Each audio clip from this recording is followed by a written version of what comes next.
नमस्कार, मी अनिकेत. महाराष्ट्र टीव्ही 24च्या मराठी बातमीपत्रामध्ये आपले स्वागत. बातम्या जाणूया सविस्तर. त्यापूर्वी एक नजर ठळक घडामोडींवर. भुजबळ जनतेला मूर्ख बनवू नका, जितेंद्र आव्हाड यांचा भुजबळांना टोला. गणपत गायकवाड यांच्या विरोधात शिवसेनेच्या महिला कार्यकर्ता आक्रमक. ओबीसींच्या हक्काचे हिरावून घेण्याचा प्रयत्न चालू आहे, आमदार गोपीचंद पडळकर यांचं खोचक वक्तव्य. आता सविस्तर वृत्त. छगन भुजबळ यांनी ओबीसी रॅलीत गेल्या वर्षी 16 नोव्हेंबर रोजीच राजीनामा दिला असल्याचा गौप्यस्फोट केला. त्यानंतर आता राजकीय वर्तुळात प्रतिक्रिया उमटल्या आहेत. विधानसभेत विरोधी पक्षनेते जितेंद्र आव्हाड यांनी भुजबळांच्या गौप्यस्फोटानंतर खोचक शब्दात प्रतिक्रिया दिली. भुजबळ यांना राजीनामा द्यायचा असल्यास त्यांनी राज्यपालांकडे द्यावा, असंही आव्हाड म्हणाले. सरकार का राजीनामा से अगर दिया है कैबिनेट से, तो फिर वो कैबिनेट गवर्नमेंट की कार क्यों यूज़ करते हैं, गवर्नमेंट का बंगला क्यों यूज़ करते हैं, कैबिनेट के मीटिंग को क्यों जाते हैं? और नहीं, अगर वो नहीं जाते हैं, समझो अपन एक तरफ चल पकड़ के चलो कि वो कैबिनेट में नहीं जाते, आपको राजीनामा देने, आपके इतने सीनियर मिनिस्टर को पता नहीं है कि अगर राजीनामा देना है तो वो राज्यपाल के पास देना चाहिए.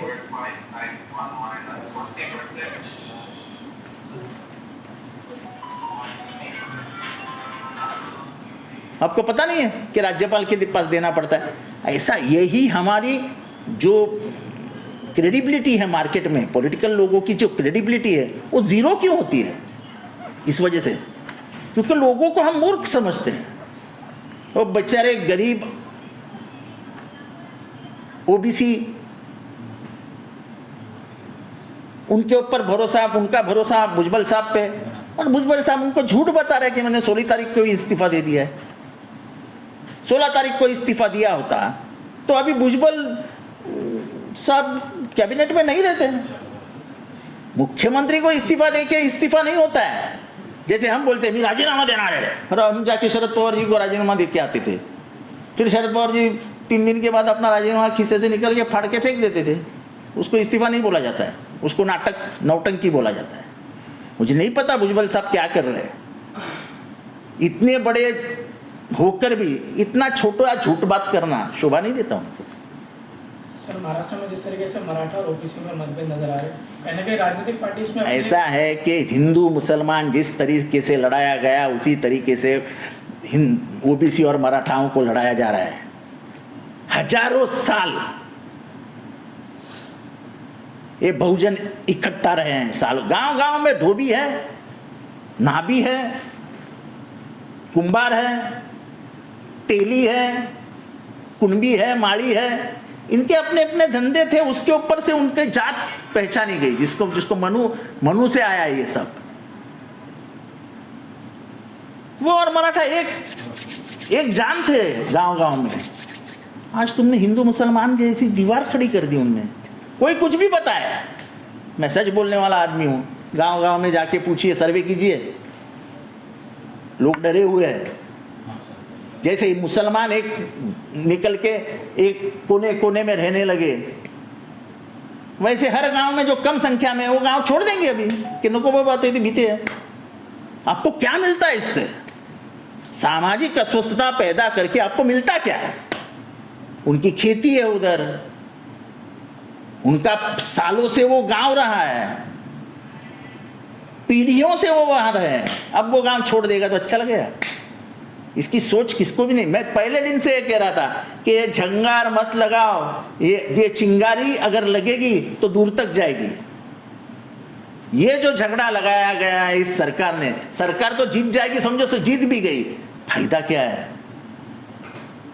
आपके वजह से अगर लोग डरे हुए हैं, घबराए हुए हैं, गांव छोड़ने की भाषा कर रहे हैं, तो क्या आपको अच्छा लगता है? जो हुआ वो अच्छा नहीं हुआ. सर, उल्लासनगर में वरिष्ठ पुलिस निरीक्षक के केबिन में जो है फायरिंग हुई, जिस तरीके से शिंदे गुट और जो भाजपा विधायक. छोड़ो यार, वो अभी फायरिंग का छोड़ दो. सर, जिस तरीके से उन्होंने आरोप लगाया कि मुख्यमंत्री जो है, अगर मुख्यमंत्री कुछ नहीं होने वाला यार. आरोप क्या, हम लोग क्यों अपनी चिल्ला के अपना गला खराब कर ले? कुछ नहीं होने वाला, किसी को लेना देना ही नहीं है. जो नैतिकता हमने राजनीति में देखी थी जो विचारों का एक संबंध राजनीति में दिखाई देता था, अब कहाँ रहा है। अब तो हमारे बाजू बाजू में गुंडे जितने रहेंगे उतने हम बड़ी राजनीति वाले हो गए हैं। 4 मर्डर का आरोपी, 5 मर्डर का आरोपी, तड़ीपार आरोपी ये हमारे आजू बाजू में रहे तो हम बहुत बड़े नेता हो गए। हमारे ऊपर खून का आरोप लगे तो हम बड़े नेता हो गए। लोग भी हमसे डरने लगते हैं, कार्यकर्ता भी दूसरे पार्टी के से हमको डरने लगते हैं कि भाई कभी भी ये उठ के ठोक देगा अपने को। अगर ये हालात महाराष्ट्र में है, महाराष्ट्र जैसे राज्य में तो बहुत गंभीर है। महाराष्ट्र ऐसा नहीं था, तुमने उसको बिहार बना दिया। महाराष्ट्र कभी माफ नहीं करेगा। सर, आने वाले लोकसभा को देखते हुए आने का अधिकार, वो चुनाव छोड़ दो यार, चुनाव आज आएगा, कल आएगा, परसों चला जाएगा, लेकिन बिगड़े हुए हालात सुधारने में सालों चले जाते हैं। आज तक हिंदू मुसलमान का विवाद जो लगाएगा वो आज तक हम समाप्त नहीं करके पाए, और यही होगा ओबीसी और मराठाओं के बीच में, यही होगा। लिख लो मेरे से, चाहे तब मैं जिंदा नहीं रहूंगा, लेकिन ये होगा, और इसके लिए जिम्मेदार ये सरकार है जो खेल खेल रही थी। सर, कल मुंबई में पत्रकार परिषद उस दौरान आपको भी जिस तरीके से 2 लोग उस पत्रकार वो ठीक है, मुझे मारने की कोशिश तो बहुत सालों से चल रही है, उसका मुझे कोई डर नहीं है। मैं इन चीज़ों से डरता भी नहीं हूँ, मेरी डर भी मर गई है। कितने बार मारने की उम्मीद, कितने बार मारोगे तुम मुझे? आज नहीं तो कल ऊपर जाना ही है। तो डर के तो राजनीति करना ही नहीं है, सियासत करनी ही नहीं है। लेकिन लोगों में कितना पैदा हो गया दम कि पत्रकार परिषद में आके पत्रकारों के सामने अटैक करने को चांस मिल रहा है। करे क्या? अटैक करने को चांस मिला है, करे क्या? वो एक पत्रकार पीछे देखते तो भाग जाते। अभी मैंने फोटो दिया है, देखेंगे पुलिस क्या करते हैं। मैंने कंप्लेंट दी नहीं, क्योंकि मुझे पुलिस से कुछ आशा ही नहीं है। वो उल्टा मेरे ऊपर गुनाह डाल देंगे कि तुमने उसको बड़ी आग क्यों दिखाई। जो इरफान को मारा मुमरा में बेरहमी से, उसका गला दबाया और उसकी जान चली जाती थी, उसके ऊपर 323 दाखिल हुई। उसके ऊपर क्यों भाई? जिन्होंने मारा उनके ऊपर 307 लगनी चाहिए थी, उनके ऊपर कुछ नहीं हुआ, उनको अरेस्ट भी नहीं किया। शिवसेना शहर प्रमुख महेश गायकवाड यांच्यावर भाजप आमदार गणपत गायकवाड यांनी काल उल्हासनगरमधील हिल लाईन पोलीस ठाण्यातच गोळीबार केला। या घटनेनंतर कल्याण पूर्वमध्ये तणावाची परिस्थिती आहे। शिवसेनेचे कार्यकर्ते भाजपा आमदार गणपत गायकवाड यांच्या विरोधात आक्रमक झालेत। आज महेश गायकवाड यांच्या कार्यालयात शेकडो शिवसेना कार्यकर्ते जमले।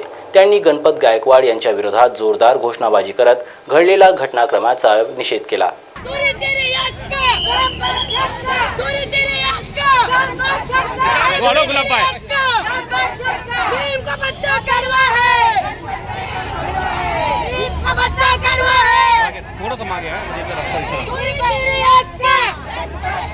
स्टेशनमध्ये काल जो महेश गायकवाड आणि राहुल पाटील यांच्यावरती हल्ला झाला त्याचा आम्ही सर्व निषेध करतो।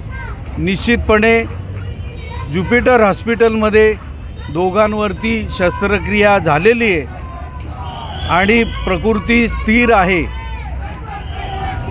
या बाबतीमध्ये काही लोकांकडून अपप्रचार होत आहे।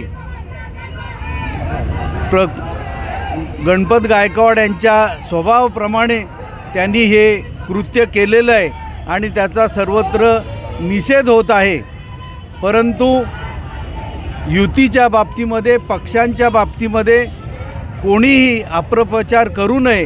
हे व्यक्तिगत स्वभावानुसार ते घडलेलं आहे, याचं सगळ्यांनी भान ठेवावं आणि विभागामध्ये शांततामय वातावरण कसं राहील याकरता आपण सगळ्यांनी प्रयत्न करायचे आहेत आणि अफवांवर विश्वास ठेवू नका आणि असं तुम्हाला सगळ्यांना आवाहन करतो। भाजप नेते आणि आमदार गोपीचंद पडळकर यांनी ओबीसी आरक्षणावर खोचक वक्तव्य केलंय। ओबीसींच्या हक्काची हिरावून घेण्याचा प्रयत्न चालू आहे आणि महाराष्ट्रातील ओबीसींमध्ये मोठ्या प्रमाणावर जागृती झालेली आहे, असं विधान पडळकर यांनी केलंय। या विधानानंतर राजकीय वर्तुळात ओबीसी मराठा आरक्षण प्रकरण याला पुन्हा एकदा पेट लागण्याची शक्यता वर्तवली जात आहे. बघा, महाराष्ट्रातल्या ओबीसीच्या मध्ये मोठ्या प्रमाणात आता जागृती झालेली आहे. ओबीसीच्या आरक्षणाचा हक्क हिरावून घेण्याचा प्रयत्न चालू आहे. तो हाणून पाडण्यासाठी गावगाड्यातला सगळा ओबीसी एकत्रित येतोय. आम्ही सगळेजण ताकदीनं ओबीसीची लढाई लढणार आहे भुजबळ साहेबांच्या नेतृत्वाखाली आणि ओबीसीच्या हक्काचं संरक्षण आम्ही 1,00,000% करू. गावागावामध्ये अगोदर ओबीसी घाबरून होता, परंतु आता ओबीसी पूर्णपणे बाहेर पडलेला आहे. राज्यात मोठ्या प्रमाणात संघटन ओबीसीचं व्हायला लागलेलं आहे आणि ज्यांना वाटतंय की आता ओबीसी आमचं काय करतील, गावात 4 लवाराची, 4 सुताराची, 4 कुंभाराची, 4 नाभिक समाजाची घरं आहेत, मायनर ओबीसीची लोक आहेत, मग आमचं काय बिघडवतील असं ज्यांना वाटतंय त्यांना आता हे कळेल की महाराष्ट्रातल्या 346 ओबीसींच्या जाती आता एकजीव झालेल्या आहेत आणि त्यामुळं राज्य सरकारनं ओबीसीच्या आरक्षणाच्या बाबतीमध्ये कुठलाही चुकीचा निर्णय घेण्याचा प्रयत्न करू नये, अन्यथा महाराष्ट्रातला ओबीसी हा ताकदीनं या सगळ्या विषयाला विरोध करेल. ऐका ना, प्रश्न आहे, जागोजागी भीती दाखवली जाते ओबीसींना. काल जे आहे पाथर्डीमध्ये फ्लेक्स पाडण्यात आला, धमकावण्याचा प्रयत्न करण्यात आला, कसं वाटतं? भीती दाखवण्याचा प्रयत्न सुरू आहे, पण आता कोण भीतय का? तुम्ही बघितलं किती लोक आहेत इथं, किती मोठ्या संख्येनं लोक आहेत. त्यामुळं आता आपण कायद्याच्या राज्यामध्ये राहतो, कायद्याच्या देशामध्ये राहतो, लोकशाही मानणाऱ्या देशामध्ये राहतो, तर कुणीही दादागिरी करण्याची आवश्यकता नाही. जशाच तसं उत्तर देण्याची तयारी आता ओबीसी बांधवांच्याकडून केली जाते. रोहित पवार जातीयवादी आहेत असं तुम्ही आज तुमच्या भाषणामध्ये उल्लेख केला, नेमकं काय कारण होतं, काय त्यांच्या स्पेसिफिक हे होतं? अरे मग आता तुम्ही समजून घ्या नी, ओबीसीची मतं रोहित पवारला पडलीत का नाही पडली? आज तुम्ही अनेक समाजाच्या आरक्षणाची आंदोलन सुरू आहेत. धनगर समाजाच्या आरक्षणाचं आंदोलन सुरू आहे. धनगर आरक्षणाच्या बाबतीमध्ये अनेक तरुणांनी आत्महत्या केल्या. मागच्या 4 दिवसापूर्वी संभाजीनगर जिल्ह्यामध्ये पिंपरी राजा गावच्या आमच्या तरुण सहकार्याने आत्महत्या केली. कोण गेलं? रोहित पवारचं तिथं. इकडं तो आझाद मैदानावरती सगळ्यात अगोदर जाऊन पोहोचलाय. म्हणजे हा जातीवाद नाही का? त्याला दुसरं काय नाव देता येईल? बातमीपत्रामध्ये वेळ झाली आहे एक छोट्याशा विश्रांतीची. भेटूया एक छोट्याशा विश्रांतीनंतर.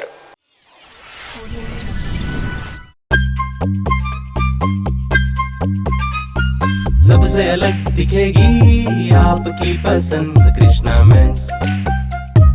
इंडियन हो या इंडो वेस्टर्न स्टाइल में अलग Krishna men's. Coat suit, sherwani, Indo western, kurta pajama and shirt pant की wide range. Krishna men's ethnic wear, Nanga Putla चौक, गांधी बाग, नागपुर. मोती ज्ञान को बढ़ाने वाला व धन प्रदान करने वाला रत्न है. व्यक्ति के व्यवहार को शांत करता है और निर्बलता को दूर कर चेहरे पर कांति लाता है. ये और ऐसे अन्य शुद्ध एवं सर्टिफाइड रत्नों के लिए आइए सिर्फ लोंधी ज्वेलर्स. 25 साल का शुद्धता का भरोसा. लोंधी ज्वेलर्स, सीताबड़ी और गोकुलपेट बाजार रोड, नागपुर. इस खबर के प्रायोजक है शिवशंकर आयुर्वेदिक क्लिनिक. अनुभवी डॉक्टर से सज्ज, सभी प्रकार के आयुर्वेदिक दवाइयाँ मिलने का एकमात्र स्थान.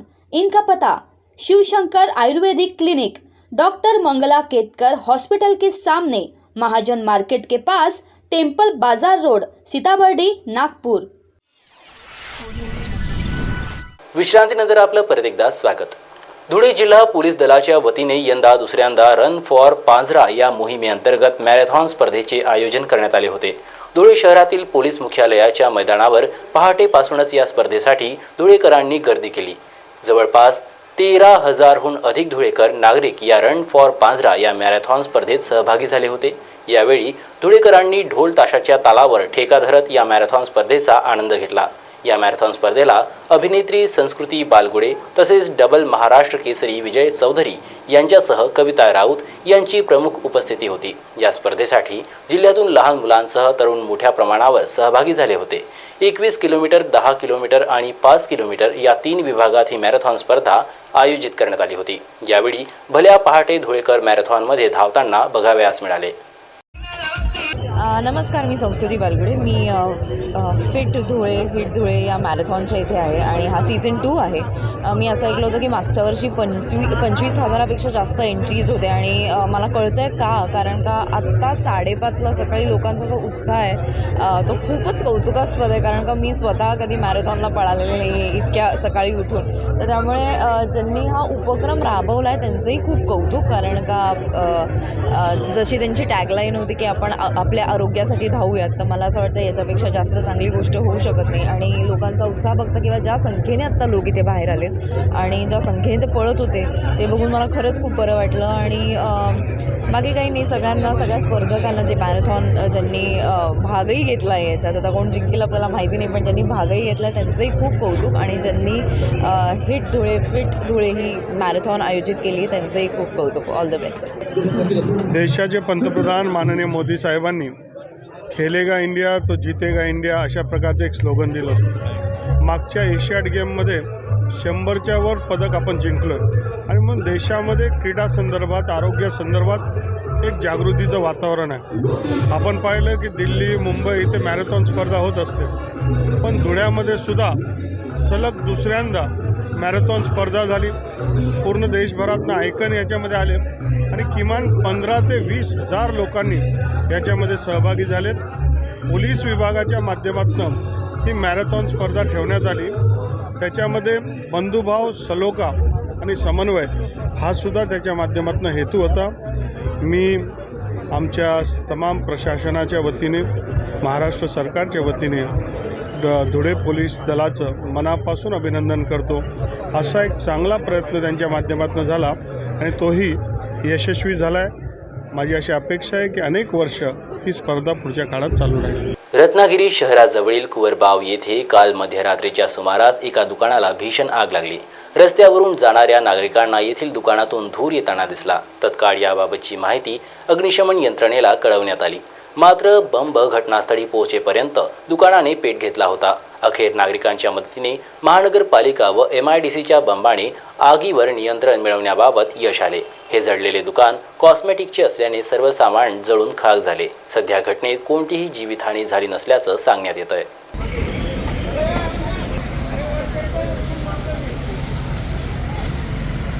नागपूर जिल्हा परिषदेच्या अर्थसंकल्पीय पुस्तिकेवर 5 वर्षाची शिक्षा सुनावलेल्या सुनील केदार यांचा फोटो होता.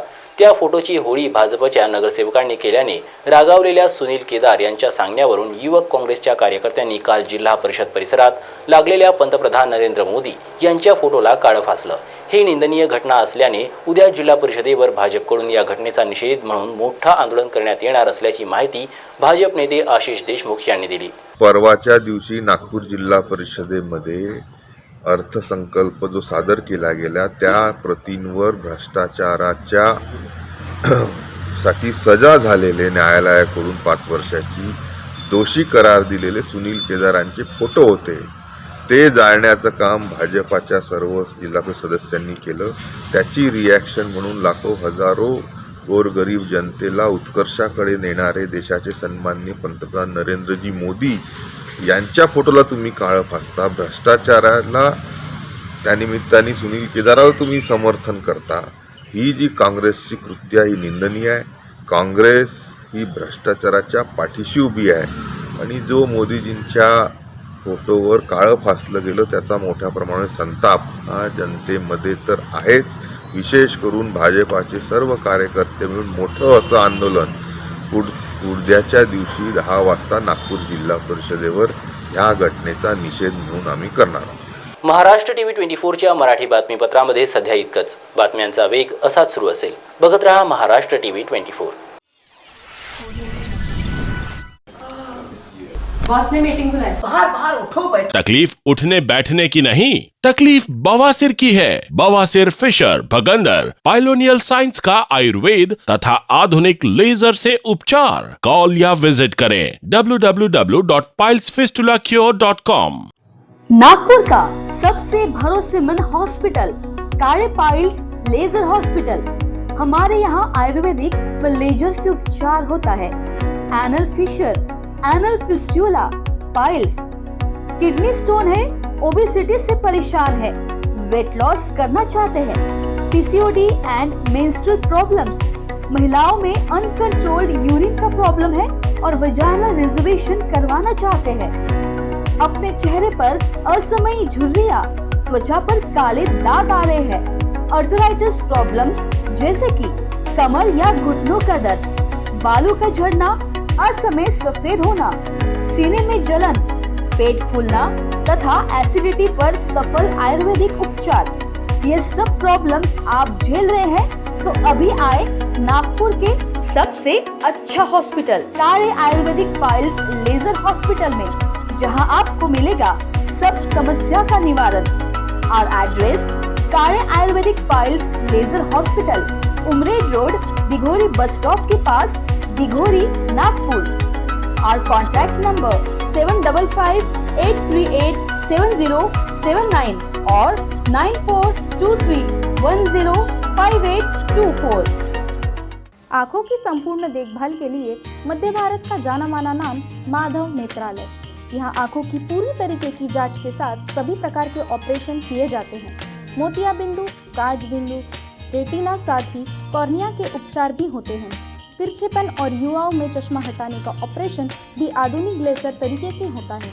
आँखों की सभी समस्याओं व अधिक जानकारी के लिए संपर्क करें माधव नेत्रालय, साई मंदिर के पास, Gajanan Nagar T point, Ajni, Nagpur. Dial करें 6785200 या Madhav Netralaya premium centre, Vasudev Nagar metro station के पास, Hingna T point, Nagpur. Dial करें 35023000। Integrity super specialist hospital and research institute of Nagpur अब नागपुर में अत्याधुनिक सुविधाओं के साथ ICU, modular operation theatre, maternity surgery and laparoscopy surgery, orthopaedic and joint replacement, dialysis unit, pathology and pharmacy. Our address Vinoba Nagar, Kharbi ring road, Nagpur. Our contact 8668792352 9801980100।